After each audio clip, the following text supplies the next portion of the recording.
Okay. Yes, Yan. Everything is fine.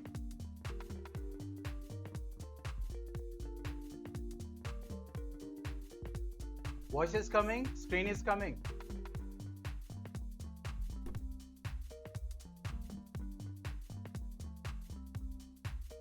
Ayan. Okay.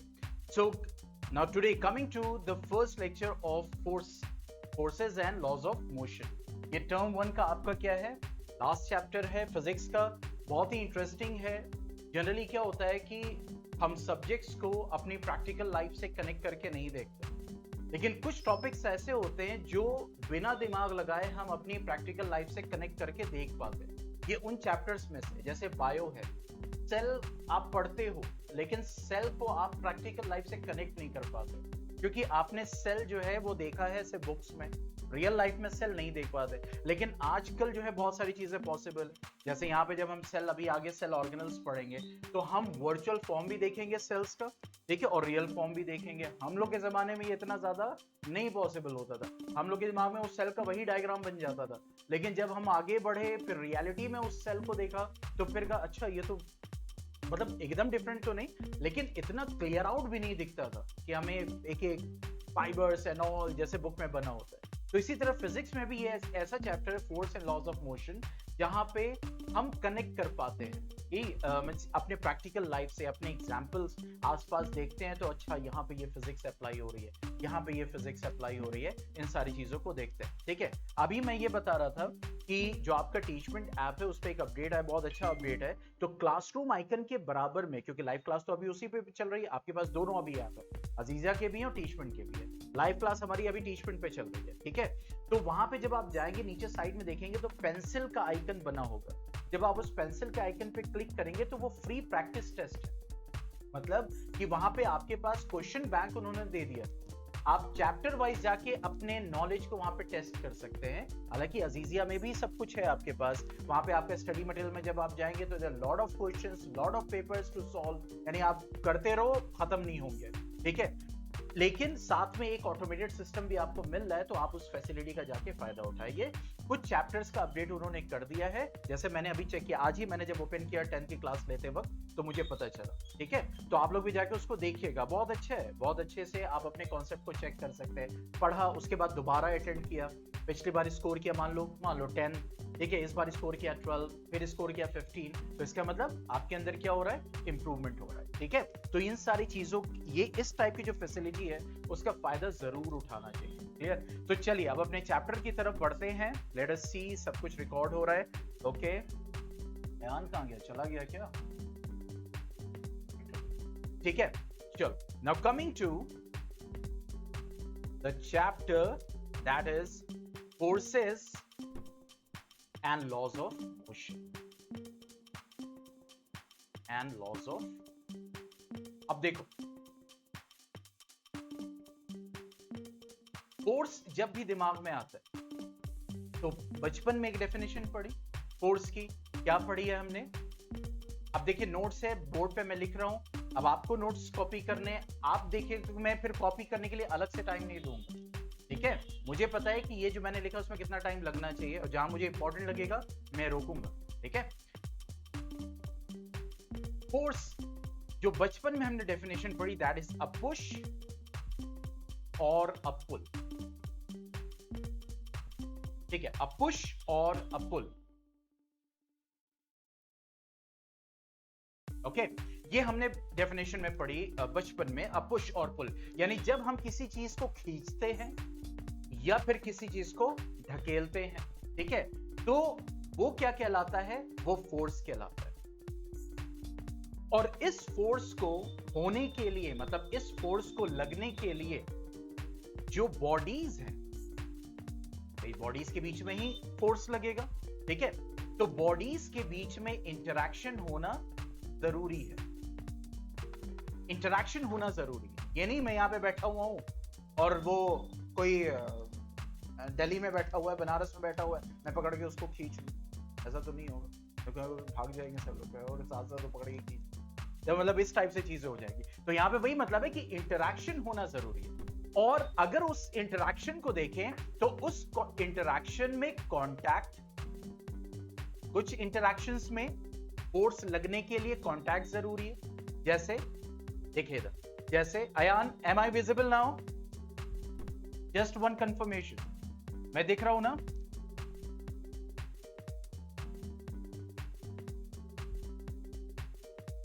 Okay तो यहां पे वही चीज है कि अगर हम बात करें तो जैसे मैंने ये पकड़ा हुआ, इस पेन को होल्ड किया हुआ, अब ये पेन और मेरा हाथ दो बॉडीज है, यहां पे इंटरैक्शन हो रहा है तभी मैं इसको एक फोर्स से पकड़े हुए हूं, ठीक है, और मेरा इस पेन के साथ कांटेक्ट जरूरी है।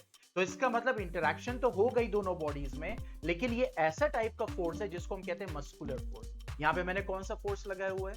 मस्कुलर। हम अभी रिवीजन कर रहे हैं जो हमने बचपन में पढ़ा हुआ है, ठीक है। यहां पे हम क्या लगा रहे हैं? मस्कुलर फोर्स लगा रहे हैं। क्यों? क्योंकि यहां पे मेरी मसल्स इन्वॉल्व हो रही हैं और इसको होल्ड करने के लिए, आपने भी अपने हाथ में पेन इस वक्त लिया हुआ है, तो इसको होल्ड करने के लिए मुझे क्या चाहिए? मुझे जो है इसको पकड़ना पड़ेगा, यानी कि इंटरैक्शन जरूरी है और कांटेक्ट। अगर कांटेक्ट नहीं करोगे पेन गिर जाएगी, वही समझ में है? तो यहां पे इंटरैक्शंस में कांटेक्ट जरूरी है और कुछ टाइप ऑफ फोर्सेस, जैसे अभी हमने एग्जांपल एक डिस्कस किया, मस्कुलर फोर्स, और कुछ में no contact is required. No contact is required, contact मतलब टच, ठीक है। कुछ में नो कांटेक्ट इज रिक्वायर्ड, जैसे मैग्नेट्स होता है ना कि फॉर एग्जांपल मैग्नेटिक फोर्स, अब दो मैग्नेट एक दूसरे के पास होना जरूरी है। देखो interaction is required between the bodies, लेकिन वो इंटरैक्शन में अब यहां पे टच करना जरूरी नहीं है। आप मैग्नेट को दूर से रखोगे तो वो या तो अट्रैक्ट कर जाएंगे या तो रिपेल कर जाएंगे, ठीक है। तो इसका मतलब ये जो है या तो कांटेक्ट जरूरी नहीं भी है या फिर कांटेक्ट जरूरी है। तो फोर्स को लगने के लिए चाहे वो एक पुश हो चाहे वो पुल हो, ठीक है, यहां पे इंटरैक्शन इज रिक्वायर्ड। और ध्यान रखिएगा आज क्विज जाएगा तो बहुत सोच समझ के और क्विज को सीरियसली लीजिए। बहुत बच्चों ने पिछले सालों में बहुत अच्छे स्कोर किया है, क्योंकि जब वो अटेंड होते थे, यार क्विज है, एक तो मुझे देखना मैंने कितना समझा क्लास में और स्कोर भी किया, ठीक है। तो बहुत ये सारी चीजें इंपॉर्टेंट है। तो bodies and interaction is required where there must be a contact and there must be a no contact, ठीक है। यहां तक कोई डाउट हो तो पूछो। यस यान, कोई डाउट? यस बताओ जल्दी, अभी तक जो बताया फोर्स के बारे में।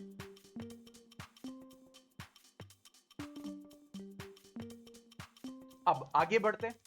अब अगर हम फोर्स को देखें तो we can not see force.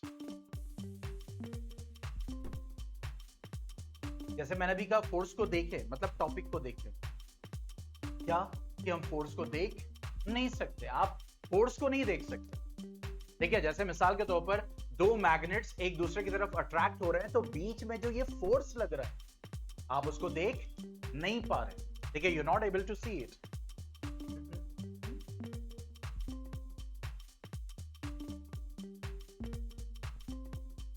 देखो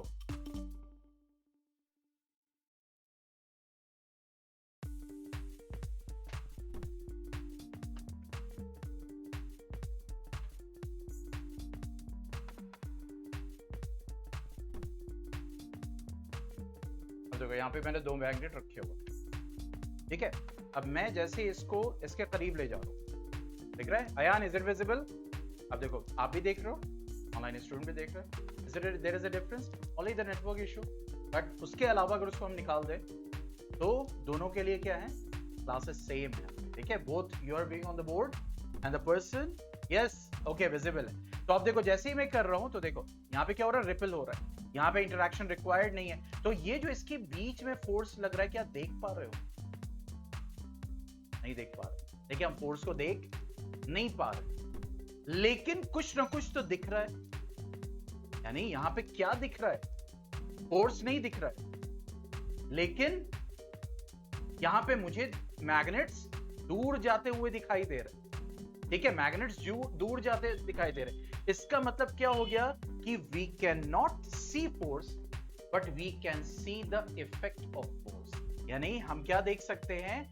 उस फोर्स का इफेक्ट देख सकते हैं। क्या इफेक्ट वो डाल रहा है? हमने कुंडी पकड़ के खींचा तो अब वो दरवाजा अपनी जगह से मूव करता हुआ दिखाई दे रहा है। अब वो फोर्स तो नहीं दिखाई दे रहा है, लेकिन उसका इफेक्ट हमें विजिबल है, ठीक है। तो we can see the effect of force, हमें इफेक्ट दिखाई देता है फोर्स का, ठीक है। ये चीज बहुत इंपॉर्टेंट।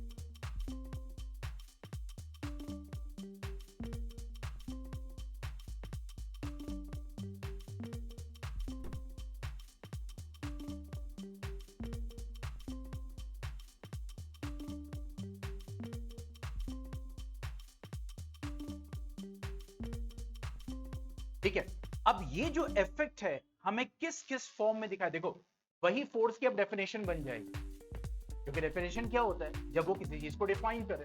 तो यहाँ पे जो इफेक्ट है वो इफेक्ट हमें किस फॉर्म में दिखाई देगा। तो देखो इफेक्ट क्या था जब हम मैग्नेट को कर रहे थे, ठीक है। फिर से इसको देखो, जस्ट लुक, ठीक है। अब देखो यहाँ पे ये मैग्नेट है, ये भी रेस्ट में, ये रेस्ट में मूव तो नहीं कर रहा है, ठीक है। अब जैसे ही दूसरा मैग्नेट मैं इसके करीब ला रहा हूं, ये देखो अब ये रेस्ट से किस में आ गया, मोशन में आ गया, ठीक है। रेस्ट से किस में आ गया, मोशन। तो इफेक्ट क्या दिखा, या तो बॉडी रेस्ट से किस में आ जाएगी, मोशन में आ जाएगी। कब, जब फोर्स लगेगा, क्योंकि फोर्स तो हम नहीं देख सकते, लेकिन एक रुकी हुई बॉडी मूव करना शुरू कर देती है बिकॉज ऑफ फोर्स। अब देखो जैसे ही मैंने क्या रखा, ये मोशन में है, देखो मैग्नेट अभी क्या है,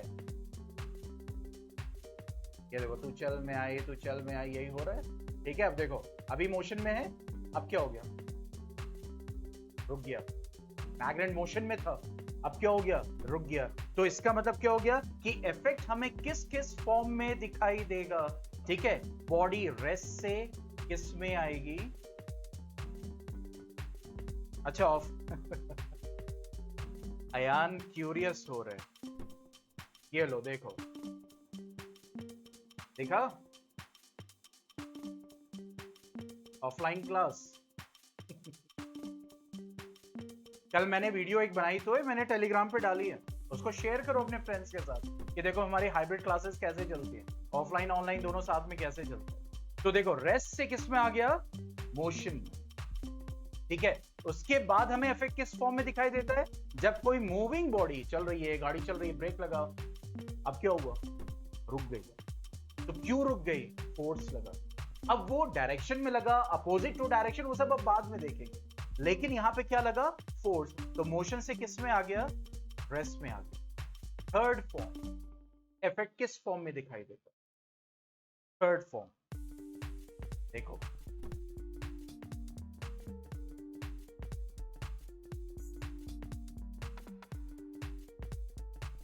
ये है, ठीक है।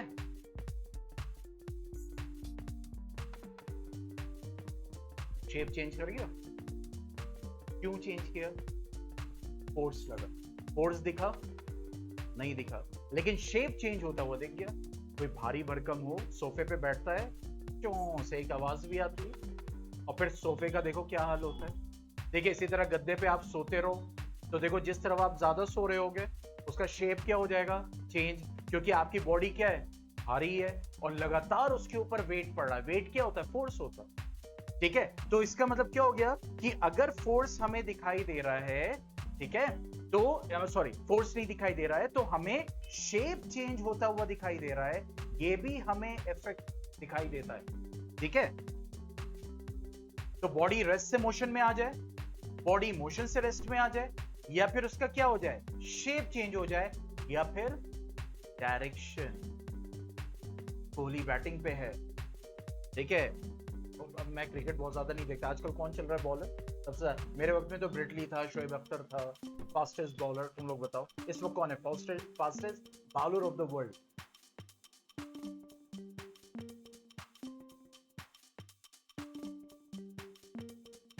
फास्टेस्ट बॉलर अभी इस वक्त जो प्ले कर रहा हो, चाहे वो अंडर मतलब 50 हो या T20 हो, होगा ना कोई ना कोई, चलो कोई बुमराह मतलब कोई एक्स, ठीक है। अब वो उसने बॉल फेंका और यहाँ पे कोहली बैटिंग कर रहा है, अब वो बॉल जो होती है वो सीधा बाउंड्री, क्या चेंज हुआ, डायरेक्शन। कोहली के बैट का फोर्स नहीं दिखा, लेकिन उसका डायरेक्शन। ठीक है, तो फोर्स का हम इफेक्ट देख सकते हैं in terms of rest to motion, या फिर motion to rest, in terms of shape change, और in terms of direction change. So that is what a force is, यानी इसी को हम क्या बोलते हैं, फोर्स बोलते हैं। ठीक है, तो अगर हमें डिफाइन करना हो फोर्स को, अब इतना एलेबोरेशन जो हुआ है वो सिर्फ और सिर्फ किसका हुआ है, फोर्स को डिफाइन करने के लिए। तो लिख लीजिए definition, force is N external effort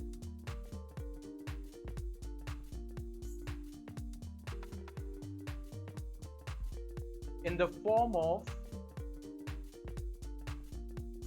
pushing। देखिए अलग अलग बुक्स में आपको डेफिनेशन मेन क्या है कि मकसद समझ में आना चाहिए। डेफिनेशन कहीं की भी आप लिखो, हाँ एक बात मैं जरूर कहता हूं, क्योंकि जनरली ये होता है स्कूल्स में, भाई हमारी वाली डेफिनेशन लिखनी चाहिए थी, मैंने जो लिखवाई है कॉपी में वो लिखना।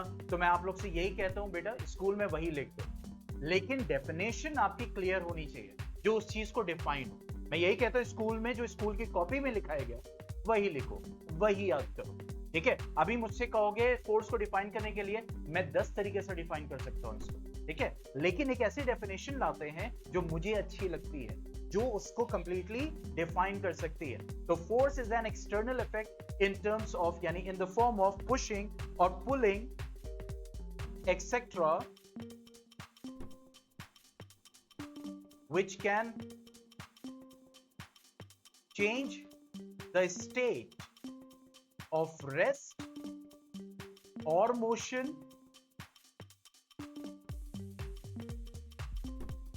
or shape or direction of the body। ठीक है, फोर्स एक एक्सटर्नल एफर्ट है जो एक पुश या पुल या स्ट्रेच यानी कई सारी कंडीशंस के फॉर्म में लग सकता है, जो कि एक बॉडी के स्टेट ऑफ रेस्ट को चेंज करे। स्टेट ऑफ रेस्ट को चेंज करने का मतलब रुके हुए को चला देना, स्टेट ऑफ मोशन को चेंज करने का मतलब चलते हुए को रोक देना। ठीक है, शेप चेंज करने का मतलब शेप चेंज, और डायरेक्शन मतलब डायरेक्शन चेंज। ठीक है, तो ये है हमारे फोर्स की डेफिनेशन।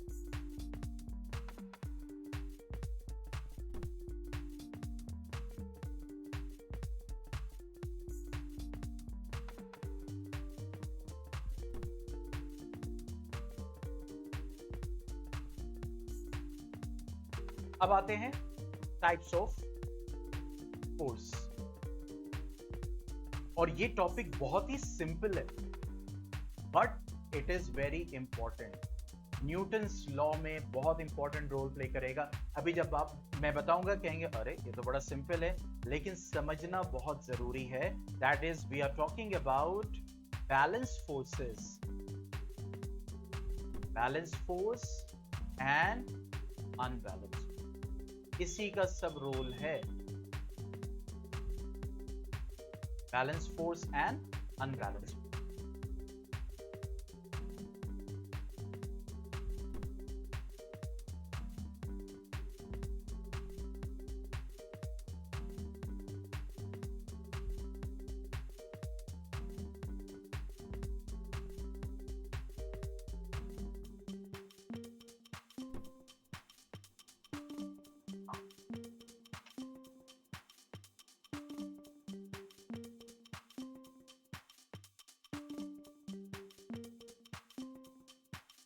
साइमुलेशन है, जब तक ओपन होगा तब तक इसको कर लेते हैं। अब देखो बैलेंस फोर्स का मतलब क्या हो गया। अब अक्सर आप स्टूडेंट्स के दिमाग में ये होता है, अगर कोई एक ऑब्जेक्ट है, ठीक है, अब उसके ऊपर फोर्स लगा, जैसे अभी हम दो मैग्नेट्स को देख रहे थे खेलते हुए, तो यहाँ पे क्या दिख रहा है कि मैग्नेट एक तरफ मूव कर रहा है, इसका मतलब दूसरा मैग्नेट उसको एक फोर्स लगा, बिकॉज फोर्स इज वो डायरेक्शनल।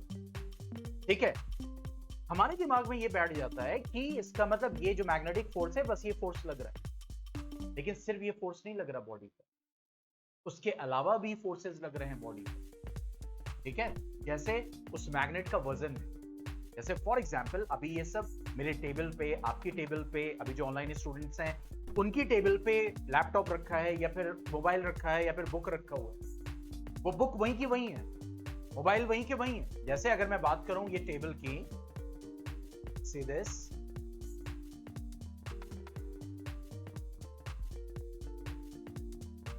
ठीक है, अब यहां पे क्या रखा हो, मोबाइल रखे हो। अब ये जो मोबाइल है इसका एक वजन है, ठीक है, वजन का है सीधा, वजन क्या है, फोर्स है, आगे पढ़ेंगे, वेट इज व्हाट, फोर्स, ठीक है, तो वो नीचे की तरफ है, यानी वजन नीचे की तरफ है। लेकिन ये जो टेबल है इस मोबाइल के ऊपर ये एक रिएक्शन फोर्स लगा रहा है जो हमें दिख नहीं रहा, जिसकी वजह से ये दोनों फोर्सेस बराबर है, जिसकी वजह से बैलेंस है। तो नेट क्या है, फोर्स जीरो। पॉइंट समझ में आया, नेट फोर्स क्या है, जीरो। मान लो नीचे लग रहा है फोर्स, फोर्स की एसआई यूनिट होती है न्यूटन, मान लो इस वक्त नीचे लग रहा है 10 न्यूटन, टेबल भी इस मोबाइल के ऊपर रिएक्शन फोर्स लगा रहा है 10 न्यूटन। तो अब 10 नीचे 10 ऊपर, डायरेक्शन दोनों का सेम है या अपोजिट, अपोजिट, एक नीचे की तरफ लग रहा है और दूसरा ऊपर की तरफ, तो माइनस होगा। अभी सब पढ़ेंगे, अभी यहां पे मैं इलस्ट्रेट कर रहा हूं। तो देखो यहां पे क्या होगा, माइनस होगा, ठीक है, तो जब माइनस होगा तो 10 माइनस 10 क्या हो गया, 0। तो इसका मतलब बैलेंस फोर्स है, तभी ये मोबाइल अपनी जगह पे है। पॉइंट के समय ये मोबाइल अपनी कहां है, रेस्ट में है, तो रेस्ट में है, दिख रहा है ना, क्या अभी हिल रही है, नहीं, मूव कर रहा है, नहीं। लेकिन जैसे ही देखो अभी भी मोबाइल का एक फोर्स है जो नीचे लग रहा है, पॉइंट को समझना, तो वो उसका है वेट। अभी भी रिएक्शन फोर्स क्या है, अपोजिट लग रहा है, लेकिन अब मैंने रिएक्शन फोर्स के साथ साथ मैंने एक एक्स्ट्रा फोर्स और लगा दिया, दिख रहा है। अब फोर्स किस तरफ ज्यादा हो गया, ऊपर की तरफ, तो बैलेंस हो गया या अनबैलेंस, अनबैलेंस। तो देखो मोबाइल रेस्ट से मोशन में आना शुरू हो गया। पॉइंट समझ में आ रहा है, जहां पे ले जाने की कोशिश कर रहा हूं, ठीक है। तो बैलेंस फोर्स जब बात करते हैं तो याद रखिए, अयान क्लियर हो रहा है,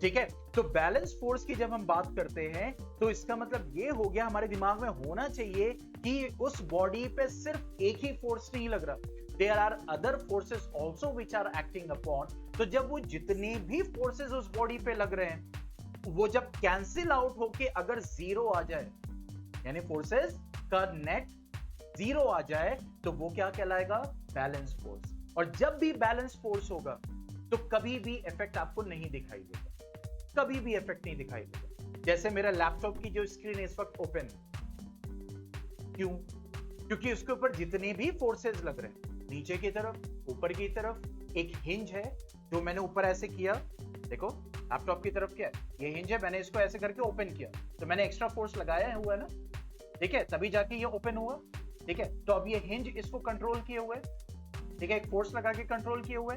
अब क्या ये जो स्क्रीन है ये गिर जा रही है, क्या ये उधर गिर रही है, क्या ये लैपटॉप उड़ गया, क्या ये नीचे चला गया, अपनी जगह पे है, क्यों, क्योंकि जितने भी फोर्सेस लग रहे हैं वो सब कुछ कैंसिल आउट होके रिजल्ट क्या आ रहा है, जीरो।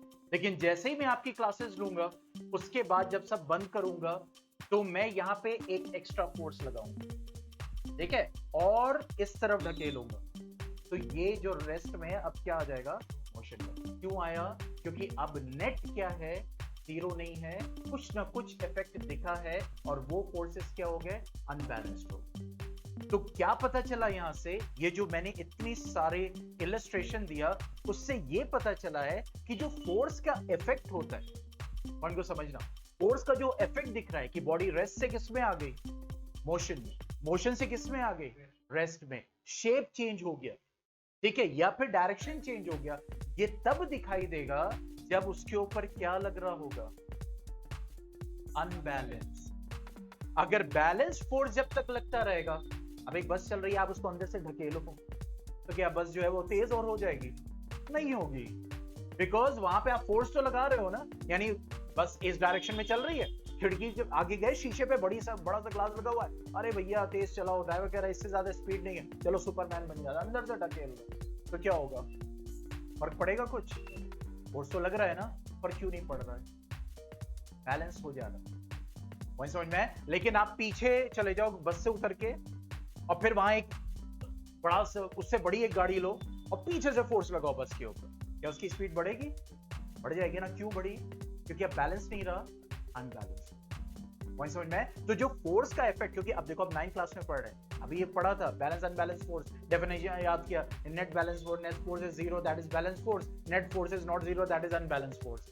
लेकिन ये दोनों टर्म्स कितने इंपॉर्टेंट अब समझ में आया कि इफेक्ट ऑफ फोर्स देखने के लिए हमें एक अनबैलेंस फोर्स चाहिए। तो अनबैलेंस फोर्स का क्या मतलब है? क्या उस वक्त फोर्स नहीं लग रहा होगा? लग रहा होगा। बैलेंस फोर्स का क्या मतलब है? क्या फोर्स नहीं लग रहा होगा? लग रहा होगा। लेकिन उन सब का रिजल्ट क्या हो जाएगा? जीरो। तो वो क्या होगा?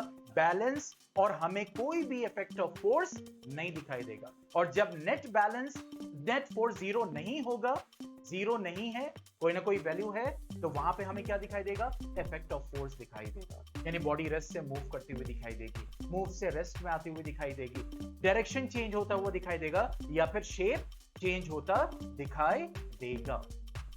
ठीक है?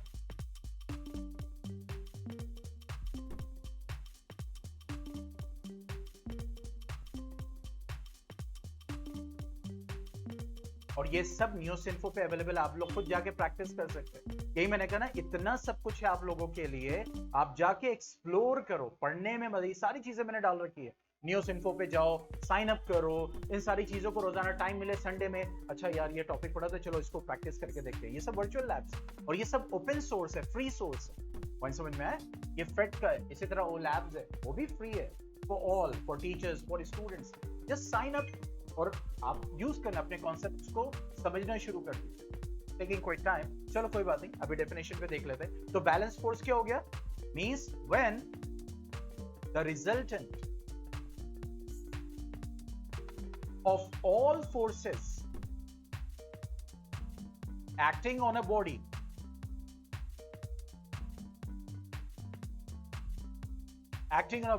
is zero. It is called balance force.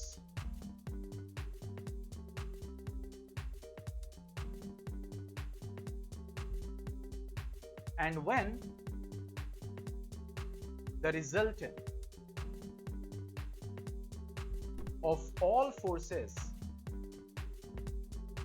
acting on a body is not zero, it is called unbalanced.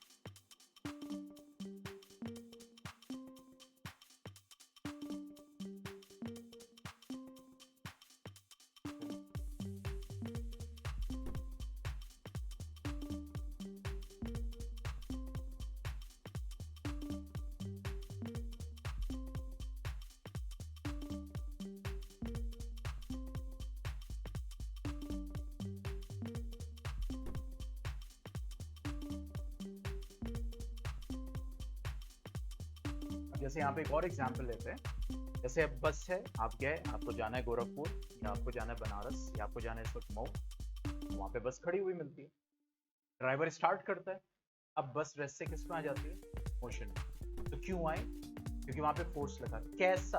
Unbalance force हुआ है, क्योंकि जब तक बैलेंस था तब तक बस खड़ी की खड़ी थी, लेकिन जैसे ही उसने एक्सेलरेटर दिया, बस मूव। अब मूव करने के बाद वो अब 60 किलोमीटर पर आवर की स्पीड से चल रही है। आप बैठे हुए हैं बस में, बस की स्पीड क्या है? 60, लगातार 60 किलोमीटर पर आवर। अब बताओ, उस 60 किलोमीटर पर आवर क्योंकि स्पीड अभी सेम है, तो उस वक्त अब बस पे जो फोर्सेस लग रहे हैं वो क्या लग रहे हैं? बैलेंस लोग। लेकिन जैसे ही अब 60 से 70 पे जाएगी, एक्सेलरेशन और, या 60 से 50 पे आई, कम, ठीक है? तो इसका मतलब कब आएगी? जब उसके ऊपर कोई एक्सटर्नल अनबैलेंस फोर्स लगे। पॉइंट समझ में आ रहा है? ठीक है?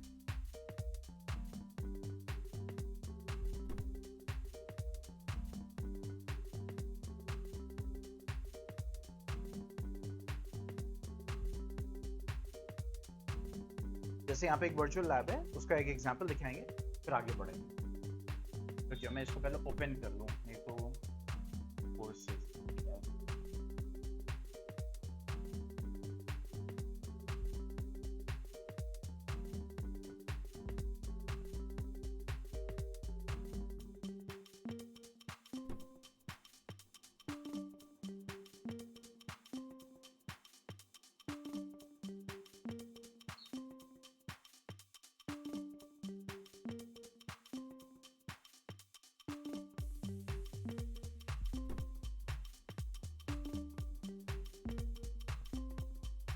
आज टाइम ज़्यादा ले रहे थे, यहाँ पे कितना टाइम नहीं लगता है, स्पीड भी अच्छी आ रही है।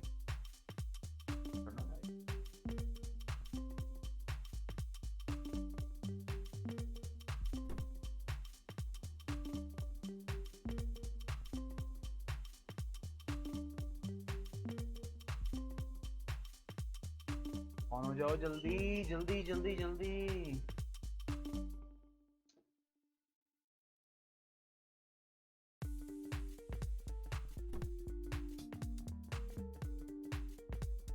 क्योंकि उसके बाद just next topic Galileo's observation start करना है, उसके बाद सीधा न्यूटन्स लॉज ऑफ मोशन।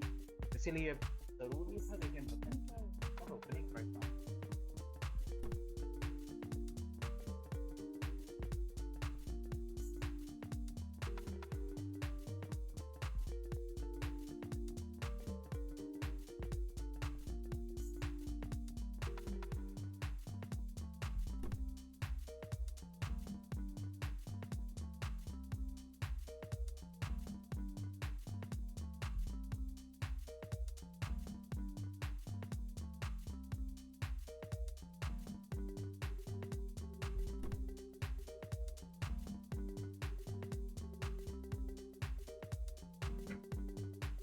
जब तक डेफिनेशन लिख लो जिसने यार नहीं लिखा है अभी,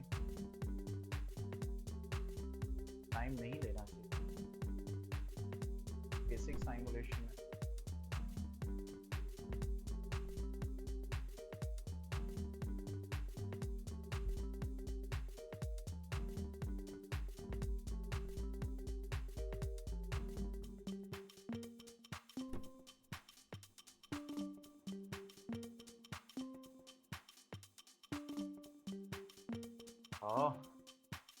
इतना कोई टाइम लगाता है?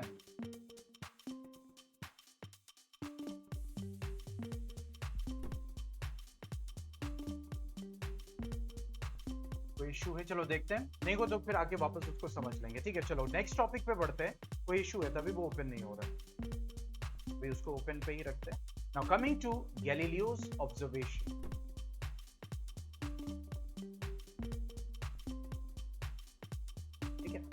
अब देखो, गैलीलियोस के ऑब्जर्वेशन पे ही न्यूटन ने आगे स्टडी अपनी किया था।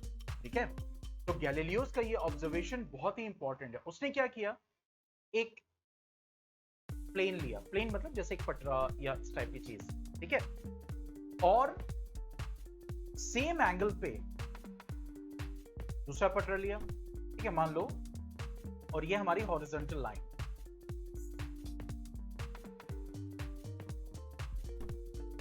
यहां से हमारी स्टार्ट हो रही है हॉरिजॉन्टल लाइन।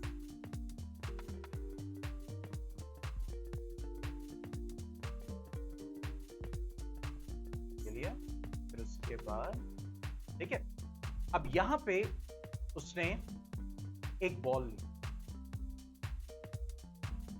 एक बॉल, ठीक है, अभी ये एंगल क्या है, θ1 पे मान लो, ठीक है।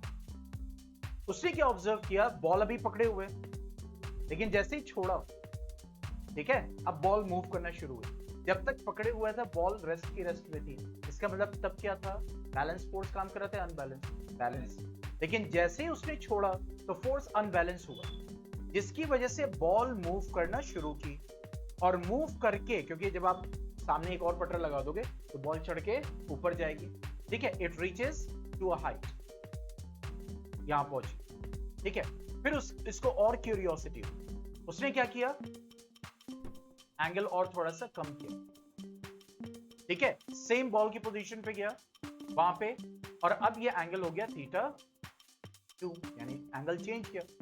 अब जब बॉल को रिलीज किया तो देखा बॉल और ऊपर तक, यहां तक,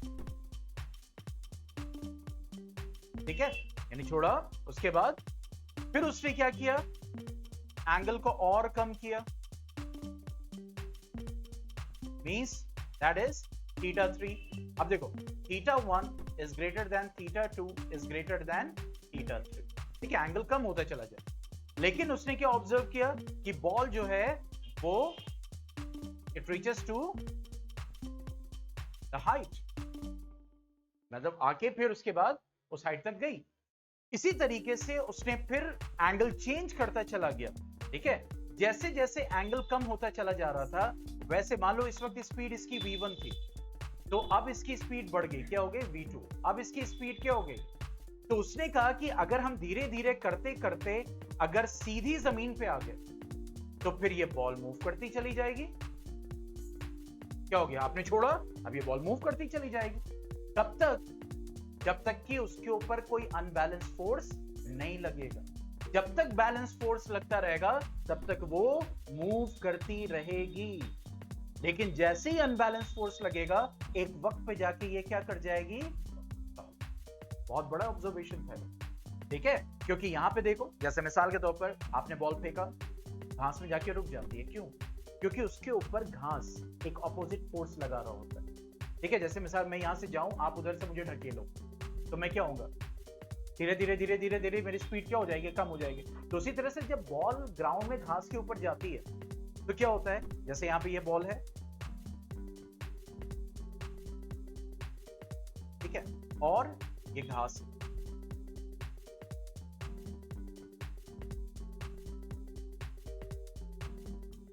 ठीक है। अब ये बॉल जो है ये इधर मूव कर रही है, ओके, आराम कीजिए। लेकिन बेटा आपके मींस आप ये डॉक्टर को जरूर दिखाएं, क्योंकि हेडेक होना, फीवर होना, ठीक है, कोई मतलब कोई ट्रीटमेंट तो नहीं है, हाँ एक बार दिखाएं, ठीक है। तबीयत इतना ज्यादा खराब नहीं रहनी चाहिए, ओके। तो अब यहां पे ये जो घास है इस बॉल के ऊपर एक अपोजिट, क्योंकि बॉल इधर मूव कर रही है, बॉल, आपने 8 क्लास में पढ़ा इसको फ्रिक्शनल फोर्स कहते हैं। क्या बोलते हैं, फ्रिक्शनल फोर्स। तो एक फोर्स लग रहा है ना, अब ये फोर्स लग रहा है, अब ये बॉल आगे जाके अगर स्टॉप कर गई, इसका मतलब क्या हुआ, मोशन से वो किस में आ गई, स्टॉप में, मतलब रेस्ट में आ गई। तो इसका मतलब उसके ऊपर अनबैलेंस फोर्स लगा है तभी, और अगर ये अनबैलेंस फोर्स ना हो तो ये बॉल मूव करती जाएगी। यही ऑब्जर्वेशन किसका था, गैलीलियो का, ठीक है, कि अगर एक बॉल है और आप उसको मूव करा रहे हो, और जब तक उसके ऊपर एक्सटर्नल, क्या, एक्सटर्नल, ये टर्म याद रखिएगा, एक्सटर्नल अनबैलेंस्ड फोर्स जब तक नहीं लगेगा तब तक वो बॉल जो है वो मूव करती चली जाएगी। A ball in motion will be in motion, वो चलती चली जाएगी। तो अगर हमें गैलीलियोस ऑब्जर्वेशन को लिखना हो तो हम क्या लिखेंगे, एन एक्सटर्नल, क्या हम गैलीलियोस ऑब्जर्वेशन को लिख रहे हैं कि an external unbalanced force is required, ठीक है, is required to initiate the motion। जब वो बॉल को मूव कराना था तो हमें क्या चाहिए था, external unbalanced force is required to initiate the motion, ठीक है। but no unbalanced net force is used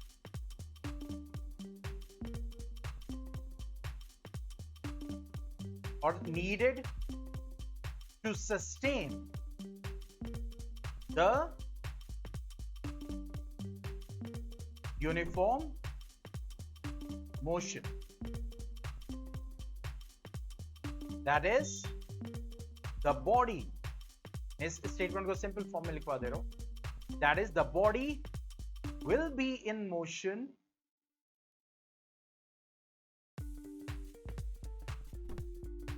when no force acts on them। का मतलब ये नहीं है वहां फोर्स ही नहीं लग रहा, no force का मतलब एक्सटर्नल अनबैलेंस फोर्स कोई नहीं लग रहा, ठीक है, when no force acts on them।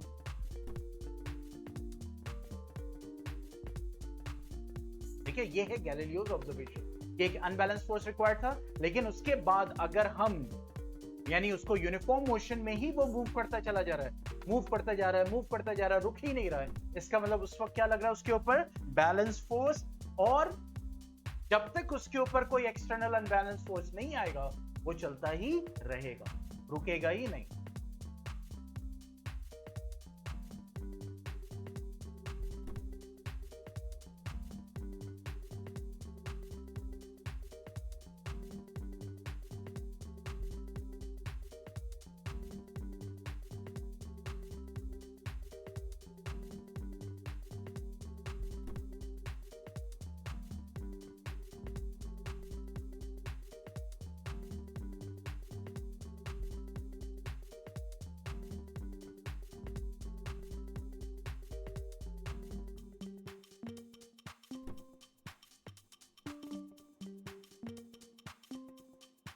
ठीक है, पॉइंट समझ में आ गया। अब इसी गैलीलियो के ऑब्जर्वेशन पे क्या था, न्यूटन्स लॉज ऑफ मोशन, यानी इसको अच्छे से उसने रिसर्च किया इस ऑब्जर्वेशन को और फिर अपने लॉज को बनाया। ठीक है, तो स्टार्ट करते हैं, 3 लॉज दिए उसने, तो स्टार्ट करते हैं Newton's first law of motion.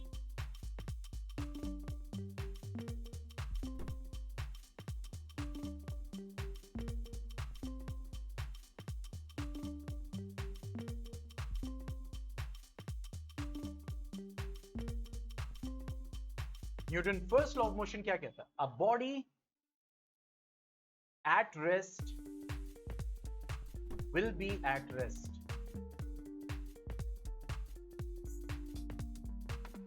a body in motion will be in motion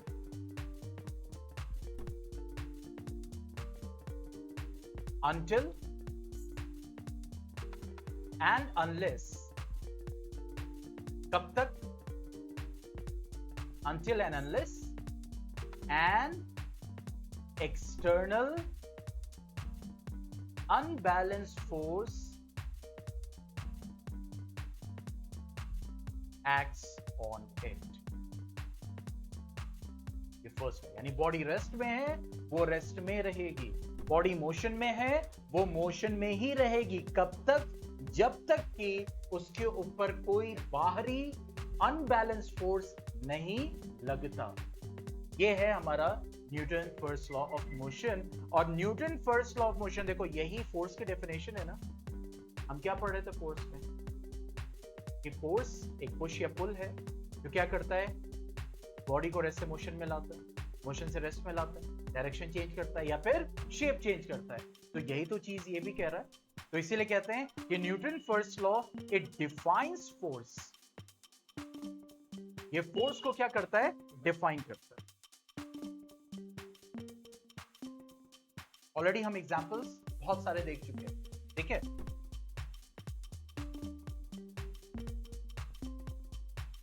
चलिए कहते हैं ना, अभी बैठे बैठे अचानक से कुर्सी यहाँ से उठने लगे तो क्या होगा, तो भाग के खड़े हो जाएंगे। ऐसी बात है, कुर्सी तभी उठेगी जब कोई एक्सटर्नल फोर्स लगेगा, और अगर वो कोई दिख नहीं रहा है तो इसका मतलब वही होए भूत प्रेत कोई ना कोई है।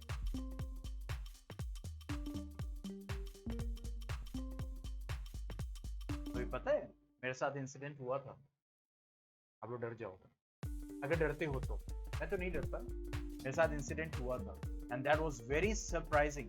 I don't promote all this things, but हालांकि पहला लेक्चर है, ये पब्लिक भी होगा, I am not bothering about that, but it happened with me. और ऐसी चीज हुई कि यू कांट बिलीव, मतलब कोई बिलीव नहीं करेगा कि हाँ ये ऐसा हुआ। बट मैं डरता नहीं, डरता इन द सेंस कि इन सारी चीजों में मतलब ये नहीं होता कि, क्योंकि इफ यू आर गुड तो ये सब क्या है, ये सब क्या एनर्जीज है, एनर्जीज मैटर। देखो यूनिवर्स में 2 ही चीजें हैं, एक क्या है और क्या है, आप हो, आप क्या हो, मैटर। जिंदा हो तो एक एनर्जी है आपके अंदर, तभी जिंदा हो। ये एनर्जी बाहर गई, आप क्या हो जाओगे, तो वो सब एनर्जीज है। और एनर्जी को, पॉइंट को समझना अच्छे से, एनर्जी ट्रांसफॉर्म करती है, यानी एक लाइट एनर्जी हीट एनर्जी में चेंज होती है, एक इलेक्ट्रिकल एनर्जी साउंड एनर्जी में चेंज होती है, जैसे यहाँ पे क्या है, मेरी साउंड एनर्जी इलेक्ट्रिकल एनर्जी में चेंज हो रही है, फिर आयन की तरफ या जो भी लाइव क्लास में है वो उसकी तरफ साउंड एनर्जी में चेंज हो जाए। लेकिन ये जो कन्वर्जन है इसके लिए मैटर रिक्वायर्ड है ना। कैसे हवा में मैं यहाँ से बोल रहा हूँ और यहाँ से फोर्स बोल रहा हूँ और वहां बैठे बैठे आप घर पे सुन जा रहे हो, ऐसा तो नहीं हो रहा। यानी इस कन्वर्जन के लिए भी क्या चाहिए, मैटर इज रिक्वायर्ड। एक डिवाइस रिक्वायर्ड है, बल्ब रिक्वायर्ड है, तभी वो इलेक्ट्रिकल एनर्जी को किस में चेंज कर रहा है, लाइट एनर्जी में। तो नहीं है कि इलेक्ट्रिकल एनर्जी ऐसे हवा में तैर रही है और फिर प्रकाश हुआ और आपने पढ़ना शुरू कर दिया। Device is required, this device is what, matter. और उसी को आप क्या बोलते हैं, machine. Bulb is what, machine. वो क्या करता है, एनर्जी का कन्वर्जन। तो मैटर इज रिक्वायर्ड, तो these energies also require what, matter to work upon. तो आप क्यों दो अपने आप को, कुछ नहीं कर सकते। They can't do anything. ये हमारा जो डर होता है ना, तो देखो हवा जब ट्रेवल करती है तो कहां होती है, ज्यादा प्रेशर से कम प्रेशर की तरफ। पॉइंट को समझता हूं, ठीक है। निगेटिविटीज हमेशा अट्रैक्ट करेंगी, अच्छाई कभी ज्यादा अट्रैक्ट नहीं करती। देखो न्यूज में क्या होता है, यहाँ बवाल, ये वो तू मैं, हमें मजा आता है, लड़ाई चल रही। अच्छा वो प्राइज मिल रहा है, बहुत कम लोग मिलेंगे, हाँ प्राइज मिला, लड़ाई चल रही है। अभी देखो भीड़, अभी यहाँ अभी रास्ते में कोई यहाँ पे हो जहाँ पे बच्चों को प्राइज दिया जा रहा है, बहुत कम लोग खड़े हुए मिलेंगे। लेकिन वहीं पे अभी दो लोगों में लड़ाई शुरू हो जाए, देखो पूरी भीड़। तो हमारा नेचर है, हम किसकी तरफ बढ़ते हैं, निगेटिविटीज की तरफ बढ़ेंगे। इसीलिए ह्यूमन कहलाते हैं, इसलिए नहीं तो जानवर बन जाते हैं। जब हम अपने आप को अच्छाई से की तरफ ले जाने की कोशिश करते हैं, बुराई की तरफ हम भी, हर कोई अट्रैक्ट होता है बुराई। लेकिन जब वो रोक लेता है अपने आप को, तो वो ह्यूमन कहलाता है, हाँ भाई इंसान। और नहीं रोक पाता तो कैसे जानवर, यही लोग बोलते। तो यहाँ पे भाई यही फर्क है बस। तो जब हम डरने लगते हैं तो हमारे अंदर क्या हो गया, हमने एक पोटेंशियल दे दिया, एक डिफरेंस दे दिया। या डिफ्यूजन ऑस्मोसिस पढ़ा था ना, अब वो मूव करना क्या कर देगा। तो हमारे अंदर अगर निगेटिविटी रहेगी, हम अगर मीन्स वो सारी चीजें डरें, तो अब उसको एक रास्ता मिलना शुरू हो जाएगा। अब वो फिर व्हाई टू गिव दैट, रास्ता देना ही क्यों। पॉइंट समझ में है, दीज आर ऑल एनर्जीज। और बिना मैटर के वो कुछ नहीं कर पाएंगे, because they are only energy and they will require a matter to work.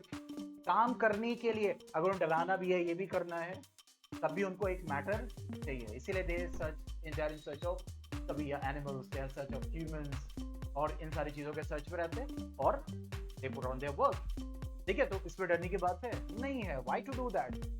ठीक है, तो यहाँ पे वही चीज है बहरहाल थोड़ा सा, लेकिन this was connected to this थोड़ा बहुत, तो इस वजह से मैंने यहाँ पे इसको एलाबोरेट किया। तो इसके अंदर न्यूटन फर्स्ट लॉ क्या कर रहा है, it is defining force.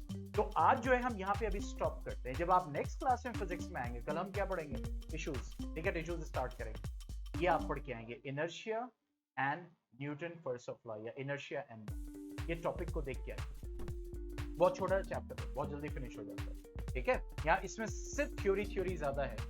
Okay, ठीक है।